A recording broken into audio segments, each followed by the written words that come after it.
नमस्कार। आज बात करते हैं मुंशी प्रेमचंद की एक बहुत ही खूबसूरत कहानी ईदगाह की। ये कहानी एक बहुत गहरे सवाल का जवाब देती है कि एक छोटा सा बच्चा अपनी सबसे बड़ी ख्वाहिश किसके लिए और क्यों कुर्बान कर सकता है। ये कहानी है निस्वार्थ प्यार की, उसके सबसे सच्चे सबसे मासूम रूप की। तो चलिए इस कहानी में उतरते हैं। तो कहानी शुरू होती है ईद की एक बहुत ही प्यारी सुबह से। सोचिए, पूरा गांव जश्न में डूबा हुआ है और बच्चों का उत्साह तो बस पूछिए मत, मानो आसमान छू रहा हो। और इसी भीड़ में हमारी नजर पड़ती है कहानी के हीरो पर, एक छोटा सा बच्चा जो अपनी उम्र से कहीं कहीं ज्यादा समझदार है।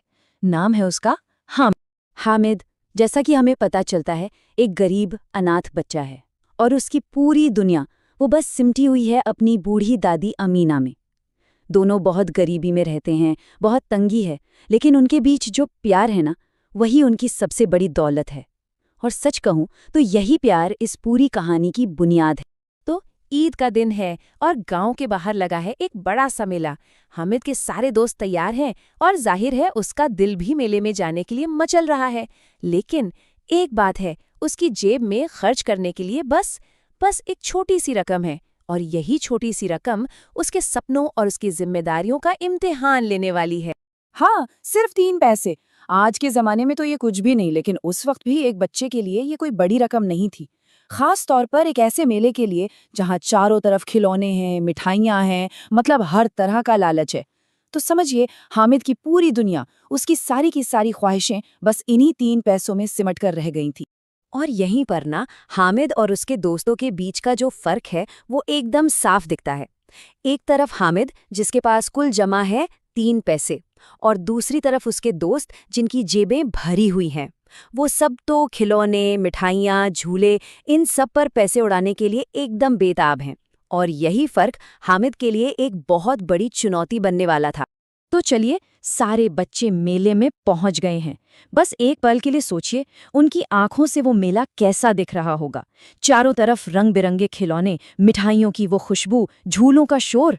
अरे बच्चों के लिए तो मानो कोई सपनों की दुनिया ही जमीन पर उतर आई हो। मेले में वो सब कुछ था जो किसी भी बच्चे का दिल ललचा दे। तरह तरह के खिलौने, मिठाइयाँ, झूले। हामिद के दोस्त तो इन सब चीजों पर जैसे टूट ही पड़े थे। लेकिन हामिद, वो बस चुपचाप दूर खड़ा सब देख रहा था, क्योंकि उसके दिमाग में तो कोई और ही हिसाब किताब चल रहा था। और बस यहीं पर कहानी अपने सबसे जरूरी, सबसे अहम मोड़ पर आ जाती है। अब हामिद को फैसला करना था कि वो अपने उन 3 कीमती पैसों का क्या करेगा।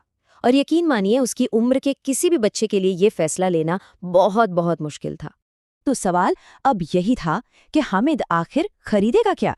क्या वो भी अपने दोस्तों की तरह कोई खिलौना ले लेगा, या फिर कोई मिठाई खा लेगा, या फिर उसके दिमाग में कुछ और ही चल रहा था? और उसने खरीदा एक चिमटा। हाँ, बिल्कुल सही सुना, लोहे का एक मामूली सा चिमटा। एक ऐसी चीज जिसे मेले में खरीदने के बारे में कोई बच्चा सोच भी नहीं सकता। और फिर वही हुआ जिसका अंदाजा था। उसके दोस्तों ने उसका खूब मजाक उड़ाया। अरे, ये क्या खरीद लिया? ये भी कोई खरीदने की चीज है? ना कोई खिलौना, ना कोई मिठाई। वो बेचारे बच्चे हामिद के इस अजीब से फैसले के पीछे जो गहरा राज छिपा था, उसे समझ ही नहीं पाए। और अब हम पहुंचते हैं कहानी के सबसे इमोशनल हिस्से पर। जब हामिद घर लौटता है और अपनी दादी को वो चिमटा देता है, तब जाकर उस मामूली से दिखने वाली लोहे की चीज का असली राज खुलता है। हामिद अपनी दादी से बस इतना कहता है, रोटी बनाते वक्त आपकी उंगलियां जल जाती थीं। वो अपनी दादी के हाथों को रोज जलते हुए देखता था और उससे ये देखा नहीं जाता था। उन 3 पैसों में उसे अपनी दादी के आराम से ज्यादा कीमती और कुछ नजर ही नहीं आया। ये सुनकर अमीना बस सन्न रह जाती हैं। पहले तो उन्हें बहुत गुस्सा आता है कि इस बच्चे ने मेले में ना कुछ खाया ना पिया, और ये क्या उठा लाया। लेकिन फिर जैसे ही वो हामिद के इस त्याग को, इस निस्वार्थ प्यार को समझती हैं, उनका सारा का सारा गुस्सा प्यार में बदल जाता है। उनकी आंखों से बस आंसू बहने लगते हैं, खुशी के, गर्व।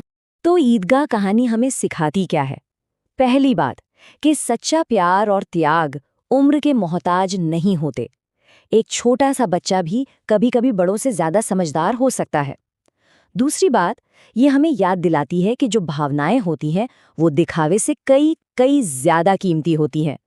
और सबसे बड़ी बात, ये कहानी बताती है कि चाहे कितनी भी गरीबी हो, इंसानियत और समझदारी हमेशा जिंदा रह सकती है।